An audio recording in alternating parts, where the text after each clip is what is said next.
who is the Vice President of Government Affairs, both from the National Aquarium in Baltimore. They have been leading the incredible effort to secure federal funding for sea turtle rescue and rehabilitation work around the region. And so we're excited to have them here to share more about the bill. Maggie and Ryan, thank you for being here. Take it away. Great, thank you, Kim. I'm going to go ahead and share my screen. Give me one moment. All right. All right, thank you.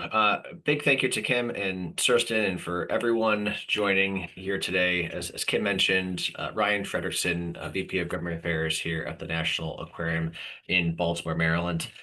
Very excited to spend a few minutes with everyone this morning to talk about one of my favorite topics, which is sea turtles. And I'm excited to be joined by folks who might share that sentiment, and sea turtles being one of their favorite topics to talk about. But before I dive into the sea turtle work that the National Aquarium has been helping lead in partnership with likely many on this call, I want to tell you a little bit about the National Aquarium first. Like many of you, probably, we are a 501c3 nonprofit organization. We welcome about 1.2 million guests per year, generate a significant economic impact here in the Baltimore and Maryland region. And we are really focused on three conservation goals. That's combating climate change, stopping plastic pollution, and saving wildlife and habitats. Now, what we're going to talk about today really falls into that third bucket, primarily saving wildlife and habitats. We hope many of you have had the opportunity to join us here at the National Aquarium. And please, the next time you're passing through, feel free to let Maggie or me know, and we'd be happy to take you around and maybe even show you our sea turtle hospital if we have any patients there. So here are some highlights of our conservation work over the last year. And you'll notice at the bottom of your screen that number 65 sea turtles and 5 seals cared for last year, and many of whom were released back into the ocean. That's really critical to the conservation work we do in saving wildlife and habitats. And in fact, the National Aquarium is the only permitted partner in the state of Maryland to respond to live marine stranded animals. So we are the stranding response coordinator for the state of Maryland. Work very closely with partners in Delaware and Virginia and other nearby partners on local strandings. But we are responsible for responding to primarily sea turtles and seals. So those are the two species that we take in most often, and we take into the National Aquarium and actually do the rehabilitation and release work. So we have a unique perspective, again, probably like many of you, in dealing with both marine mammals and sea turtles. And that was sort of the lens that we used when we were approaching this issue of federal investment for sea turtles at the federal level.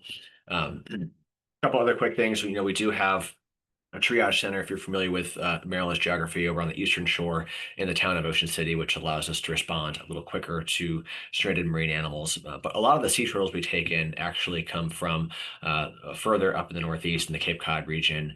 This time of year, frankly, when a lot of the cold stunning is happening in the Cape Cod region and there's that influx of strandings, we are fortunate to be able to take in many of those sea turtles to help care for them here on the National Aquarium's campus. And like many of you are undoubtedly aware, there is no sustained federal funding for this effort. In Maryland, there is no state funding for this effort as well, despite the fact that the organizations doing this work, the organizations that are part of the Sea Turtle Stranding Network, they are helping offset and defer costs from the federal government.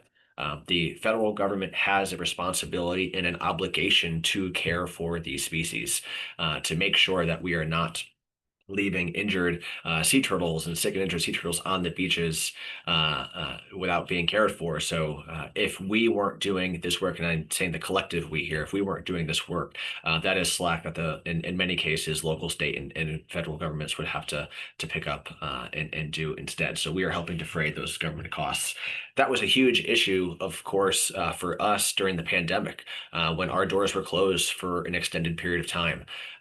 We didn't have, because we don't receive state and federal resources to help fund this work, we did not have our gate revenue to help offset the costs of our animal rescue program.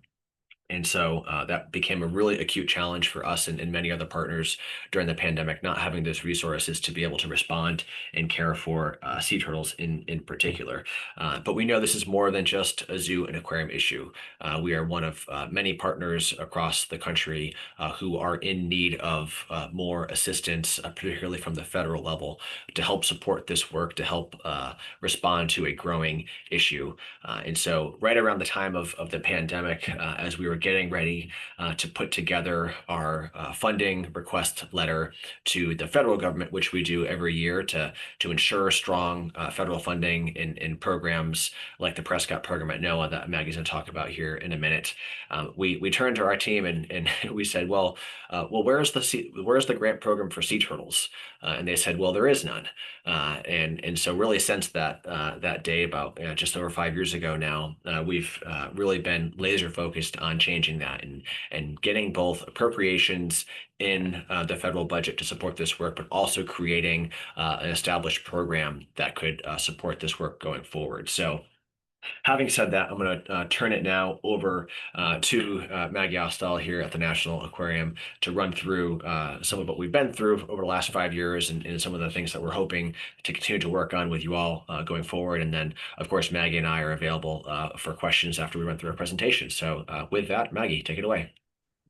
Thank you, Ryan, and thank you to everybody for taking time today. Really appreciate it. I saw some familiar names and faces in the participant list, so we're really glad to be here with you again. I'm Maggie Ostdahl, Director of Conservation Policy at National Aquarium, and really just to reiterate, as Ryan mentioned, this is the gap in federal investment. Directed federal investment to support the sea turtle rescue and rehabilitation that many organizations around the country do.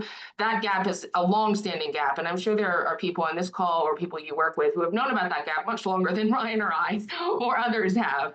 But I think it really was a confluence of factors, particularly during the pandemic, when animal care and animal rescue and sea turtle experts combined with policy wonk counterparts really realized like this is an opportunity to try to help lift all boats here and make sure that we're matching the scale of the work that's happening with more appropriate investment by the federal government based on its responsibilities under both the Endangered Species Act for sea turtles and the Marine Mammal Protection Act for marine mammals and certain marine mammals under the Endangered Species Act as well. So again, also to reiterate, every year, for many years, the National Aquarium has engaged, as do many nonprofits, in the annual federal appropriations process, the federal budget process, to request that their representatives in both the House and the Senate, put in funding that matches needs throughout that state, throughout that community, right? And so for several years, the National Aquarium has been one of many organizations to encourage Congress, which has the power of the purse, to maintain or ideally increase the amount of money in the Prescott Marine Mammal Grant Program that has been around since 2001, and since that time has invested more than $75 million for permitted stranding network participants towards the cost of treatment and operation and animal rescue operations and data collection for marine mammals. And, I also want to underscore the fact that relative to the whole federal budget, 75 million over 20 some years is an important investment. Relative to a lot of the federal budget, it's not much. It's a modest amount that goes a long way. That marine mammal care centers have gone a long way for many years. And in 2000, as we were realizing that there is no corollary for sea turtles, we really wanted to impress upon the fact that we need to maintain investment in marine mammal rescue and rehab, and we need to increase investment from zero in directed federal support for sea turtle rescue and rehabilitation work.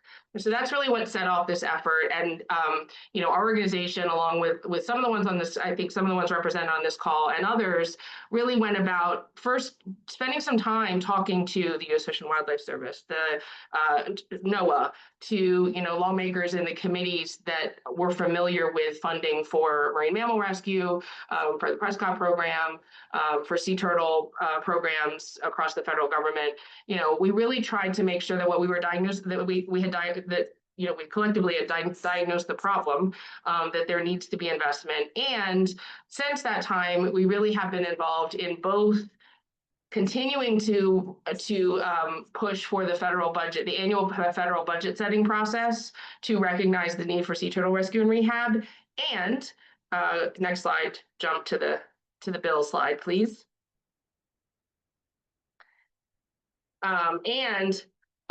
We have actually, I'm sorry, could we go back to the federal? Thanks, Ryan. Underscoring the fact that as we are engaged in annual budget negotiations, we have really been talking about the need for sea turtle rescue and rehab. And up until fiscal year of 2023, that amount was zero. There were $0 that was available directly for permitted organizations that do sea turtle rescue and rehab. Since that time, with this effort in the appropriations process, we're going to talk about the legislation in just a second. In the appropriations process, we have been, with many others, really amplifying the need to invest in sea turtle rescue and rehab. And so starting with the FY23 federal budget, there has been now $500,000 that has been appropriated by Congress for NOAA to administer support to organizations permitted for sea turtle rescue and rehabilitation. That number is not a lot of money in NOAA's budget. And so NOAA has worked with the National Fish and Wildlife Foundation, or NFWF, to administer that amount of dollars for federal grants. And so that $500,000 was also continued into FY 2024. So there's effectively been 2 grant cycles now of money that the sea turtle community and others have collectively advocated for to be in the federal budget. Those grants now number, NFWF has administered 14 grants to organizations across 9 states and the U.S. Virgin Islands. So we're really excited that in less than 5 years, we've gone from $0 to $500,000. We know that that's not enough. Certainly, the need is only increasing. And so advocacy will continue and needs to continue year after year. But one of the ways that we have been building on the budget appropriations process. Now, if we can go to the legislation slide. Simultaneously, we and others have realized that there really needs to be what's called authorizing legislation. So authorizing legislation formally acknowledges that there needs to be a program of some sort in the federal budget that is designated for appropriations as they are approved by Congress, to really be a more sustained source of federal investment in things that, the federal government needs to invest in. So we have introduced, actually for the last 3 Congresses, we have helped to make sure that bipartisan, bicameral legislation has been reintroduced in Congress. In the House side, Congressman Keating from Massachusetts has been a long time really leading champion on this work, and has been the lead sponsor on the House bill. In the Senate, we have bipartisan champions in the form of Senator Markey from Massachusetts, as well as Senator Graham from South Carolina, as well as Senator Cornyn from Texas. I'm not going to name every single one of them, but it really has been a bipartisan effort. Because as many of us know, as all of us probably know, sea turtles don't realize whether they're stranding in a red or a blue state. They're not aware of our political distinctions, and they need help. And so we really do have bipartisan agreement across Congress, and have since the beginning, in the need for an authorized program. In this Congress, the House bill number is 347, the Senate bill number is 843, and again, through modifications over the years, effectively what has happened is there's bipartisan agreement that the Prescott program, the existing Prescott program that works for marine mammals, for organizations permitted for marine mammals, it needs to be more. In our view, there needs to be more money, there needs to be more investment, but it is a working program. It serves its purpose. So effectively what this bill does, the Sea Turtle Rescue Assistance and Rehabilitation Act, effectively updates the existing Prescott program so that it can include, so that organizations are eligible to seek dedicated support for rescue and rehabilitation of sea turtles and the work associated. Now, it's really important to note that the legislation also very clearly puts up guardrails so that if there is appropriated dollars for marine mammals, it is for marine mammal grants. And if there is appropriated dollars for sea turtles, it is for sea turtle grants. So it's very clear about that. And we've been, working very hard to make sure that that is clear, so that, again, both and needs to happen. We need to maintain investment in marine mammal rescue and rehab, and we need to ideally maintain and increase investment in marine mammal rescue and rehab. And we need to really clearly establish sustained investment in sea turtle rescue and rehab, and ideally grow that as well. And so right now, the legislation status is that in this Congress, the 119th Congress, this is the third attempt to pass this bill through Congress.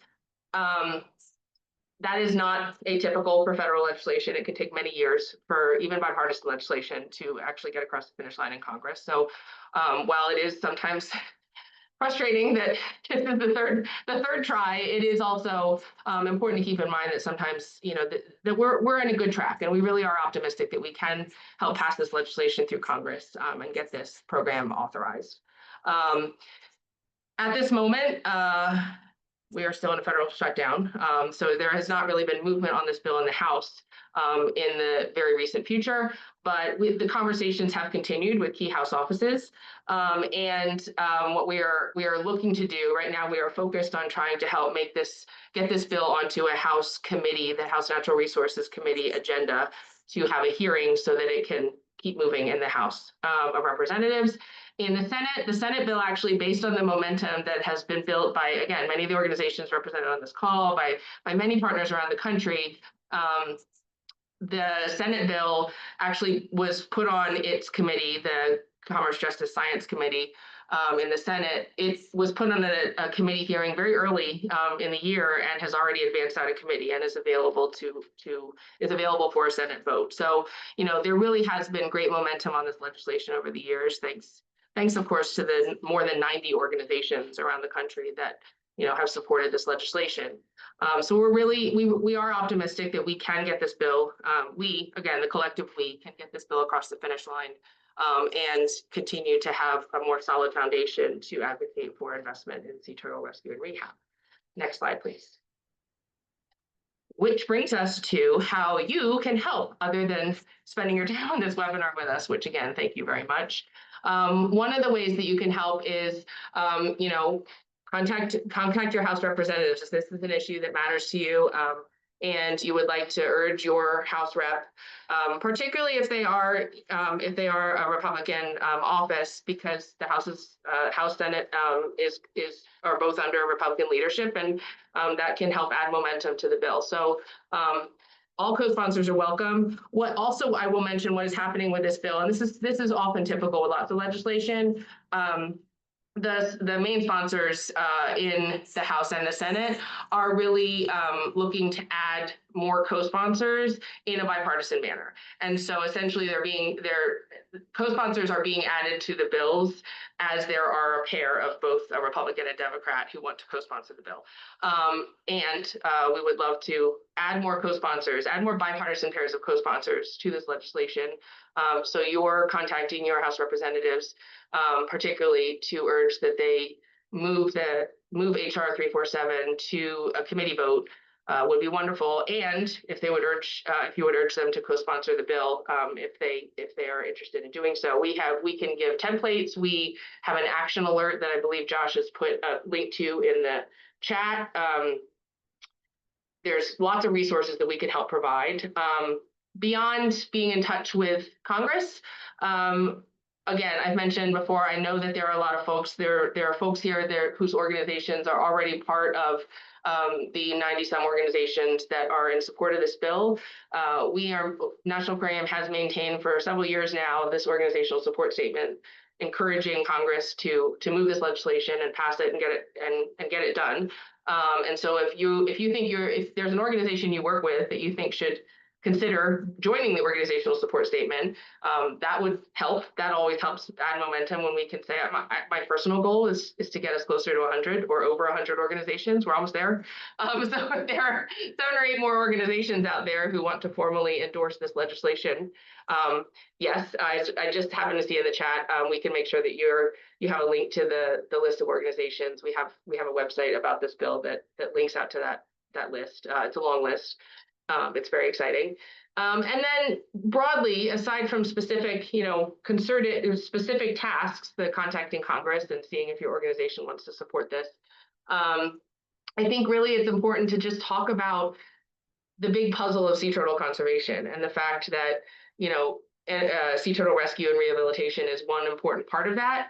And there needs to be public investment. We're focused on the federal level in this effort, but there needs to be, there needs to be federal, state, and in some cases, local public investment to make sure that this work is supported on behalf of the American public who, generally wants to ensure that animals in distress, marine animals in distress are cared for. So, I think to the extent that you're able to work in, I don't know about you, but I work in sea turtle policy into many conversations that are not about sea turtles. And it's fun. I think, making sure that people are understanding that there's lots of things going on in sea turtle conservation, and advancing policy that invests in the work is one really important part of that. So with that, we're going to stop talking. We wanted to make sure that there was plenty of time for questions and discussion. And again, thank you very much for taking the time to be here today. We really appreciate it. Maggie, can I just jump in maybe with a couple Please. things that I want to emphasize? Thank you. I can actually pull that screen Please share and now. thank you. So thank you. And a couple things just in case it wasn't clear, because Maggie and I live and breathe this stuff every day. But it's essentially a 2-track approach, right? We are simultaneously pursuing funding in the federal budget. At the same time, we are pursuing legislation to create a formal program, essentially is what it boils down to. Those things can happen separately and on different tracks, which is why we've already been successful in securing funding for sea turtle rescue and rehab. Maggie mentioned the 14 grants already that has gone out. I want to flag that in the FY26 budget, so the budget that is currently the cause of the shutdown and will be continued to be debated, parts of it until the end of January. The Senate has proposed doubling that grant, the total number of total funding for that grant in the FY26 budget. So taking it from $500,000 to $1 million, which again, we are well aware that even $1 million is not enough money to support this work. But I do just want to make sure everyone's aware that the Senate budget has proposed doubling those grants. So we are seeing momentum on the appropriation side and on in the federal budget to getting resources out to organizations doing this work. At the same time, we are seeing, as Maggie mentioned, momentum on the legislative side. So last year, in the last week of Congress, Maggie mentioned that we already passed the House. We were like probably 1 vote away in the Senate from passing this thing in the last week of Congress last year. So we came really, really close, which gives us a lot of optimism about our chances this Congress, because again, this is a very bipartisan bill. And so we just, thank you in advance for anything folks can do on this call to help elevate it to their members, because there's really 2 things. It's the bill and the funding, and we're showing great progress and momentum on both. And again, we owe a huge thanks to many on this call who have helped with that. So just wanted to amplify those 2 things, but of course, happy to pause for questions. Excellent. Okay, so we do have some questions coming in.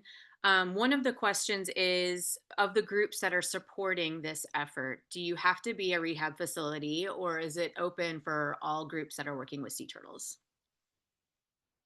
Absolutely not. No, this is this is open for everyone who loves sea turtles and would like to see improved investment in the care of their in their care, in their rescue, and their rehabilitation, and in data collection, and gathering better science and data that can help sea turtle research. So I think that there are already many organizations that are not that are not focused on sea turtle rescue and rehab. You know, Oceana is an organization, National Wildlife Federation. There are many organizations that are supportive of this that are not necessarily doing sea turtle rescue and rehab work. So thank you. Yes, any organization that endorses this bill is more than welcome to officially be on the support statement. Excellent. All right. The next question comes from Kathy Z from Karen Beasley Sea Turtle Center. With the recent status change of the green sea turtle to least concern, how will that potentially impact this funding, or could it? Thank you, and hi, Kathy. And I saw that Chandra had the same question, a similar question, same question in the chat. I think it's a really good question. You know, obviously, you know, I don't think any of us can specifically answer that. To me, I would say that it highlights how making sure that we are building on efforts can help reach successes, right? So two-part answer. Number one is we need to keep building on existing efforts. So we need to build on, you know, the investment in marine mammal rescue and rehab, and make sure that there is similar or, you know, increased investment in sea turtle rescue and rehab. We need to build on successes that are happening with certain species of sea turtles. It is fantastic that green sea turtle populations are recovering, and that has been well acknowledged. It's very exciting. I certainly squealed when I saw the news. I was very excited. You know, that is one of several species of sea turtles that are listed under the Endangered Species Act. And we know that, you know, there are still many challenges facing green sea turtles, and there are also, you know, many challenges facing all the other species of sea turtles. So I think that in a way it just underscores the need for increased investment, because if the U.S. can help to contribute to green sea turtle recovery without enough investment in the rescue and rehabilitation of those green sea turtles, to me, it's all the more reason to increase investment in rescue and rehab, so that we can hopefully get to similar trajectories in the other species. Yeah, and I'll just add to that. There's nothing in statute that says the grant is limited only to animals listed under the IUCN or listed under the ESA. So the purposes of the grant program are to help with stranding response for sea turtles, rehabilitation for sea turtles. So that doesn't change. So yeah, I agree with what Maggie said, but I don't see any risk to eligibility under the grant program as it's been introduced in Congress, because it does not directly cite those external listings as an eligibility factor for receiving funding. One person was asking if their list of representatives is going to be on the website, especially by state, so that they can see who has signed on to the bill. So one way, and I don't know if I have to go back through the chat. I'm not sure if Josh already shared it, but the best way to find out who is already co-sponsoring is to go to congress.gov. Oh, Brian shared it. So there's other resources, but we use congress.gov to look at the current status of legislation. And so when you go onto that site, you'll be able to see there's like tabs, and so the summary is on the left side, and if you look over, there's a tab of co-sponsors, and that's a way to see who is currently co-sponsoring legislation. Okay. And Josh, you have the Senate one in there too when you get something. Thanks. I had a private email that came through asking a question. Can you shed more light on how this bill will help rehab facilities? Is the intention for it to help with supplies, with staffing, that sort of thing? Will it help with mass strandings, weather events, or just in general? I think the answer is yes. So the guidelines, and I don't know if this facility who asked the question is familiar with the Prescott program from the marine mammal side, but it's similar. So you can look through the online on NOAA's website how the Prescott grant has been dispersed over the years and different purposes that it's been used for. And I would suggest that it's going to be similar uses on the sea turtle side. You know, there is an emphasis on the rehabilitation piece for sea turtles, making sure that we are also including facilities to do the costly rehabilitation work. But it's both stranding response and rehabilitation. You know, so it's the language of the bill, of the original Prescott program, is the recovery, care, and treatment of sick, injured, in this case would be sea turtles. So it's all of that goes into caring for sick, stranded, and injured sea turtles. Are there any other questions from the audience? Okay. Do any states currently have state or local funding? I can go ahead and start with that one. So, as with so many answers, the short answer is it depends. It depends on the state. So one thing I will say is that one of the reasons that we have really focused on establishing essentially a bucket, a pot for funding that is available as federal grants directly to private organizations, often not-for-profit organizations, to apply to RFPs for that funding, is because it doesn't exist, and we want to make sure that we're complementing what nominal funding out there is available. So one thing that is available through the Endangered Species Act, some of you are probably more familiar with this than I am, but through the Endangered Species Act, Section 6 of that legislation, there are grants to states for various purposes. And so on a state-by-state basis, there are states that have applied to under ESA Section 6 for funding that has been used for rescue and rehabilitation. There are other purposes outlined for what those grants to states can fund, but rescue and rehabilitation has been one of the uses. Our understanding is at this time that rescue and rehabilitation is not being considered as a use for ESA grants to states, which underscores all the more reason to have a pot of money that is directly available to permitted private organizations. And again, states can receive grants, and then they may or may not, as part of that grant, pass it through to private partners, right? And so the answer to your question is yes. Well, the answer to your question is maybe. There may be states that currently have state or local funding for this work specifically. In the past, there have been states that have, on a case-by-case basis, received a grant that includes sea turtle rehabilitation and rescue activities. But it is, again, it's really, it's not a sustained source, particularly given what we know to be trends in increasing strandings. I hope that helped answer the question. I will also say is that in certain states, there are efforts through the state legislatures to establish essentially similar sort of state funding sources.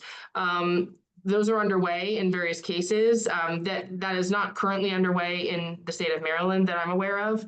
That may be something in the future. But again, National Aquarium is really focused on trying to establish the federal funding and go for there. Another question that just came in is, what level of private foundations support these efforts? I'm happy to start on that one. So, I mean, right now, the current environment for funding this work is very piecemeal, right? There's no single formula that, the National Aquarium here in Baltimore, Maryland uses the same as, other institutions in other states. It's very piecemeal. Every organization has to figure out their own way to fund this work. And what we know is strandings are increasing. The need for this work is continuing to grow, and that model is not sustainable. So because of various impacts, or because of various reasons, strandings are increasing. Everything from climate change to more human-induced strandings because of boat strikes and fish entanglement, so on and so forth. You guys all know the reasons why sea turtle strands, and those numbers are going up year over year over year, is the trend line. And so we need to find a better way to fund this work other than just the piecemeal approach that's currently been utilized. And we estimate that minimum, floor, organizations are spending $35 million a year at least in helping recover sea turtles, respond to and recover sea turtles to ultimately try to get them back into the ocean or learn about, why they're stranding and do things like necropsy, so on and so forth. So we need to get away from this piecemeal approach and towards a more sustainable federal investment that can provide that floor of funding to enable us to respond to both, mass emergency stranding events and just the normal sort of annual caseload. Excellent. Any other questions? Okay, well, I think we have come to the end.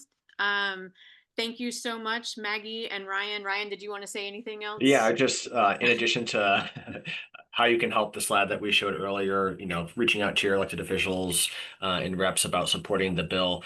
We know that this is a really busy time of year for sea turtle rehabilitation and sea turtle stranding response, especially organizations, in the Northeast, and many of you might get sea turtles that are stranding in the Northeast in your facilities.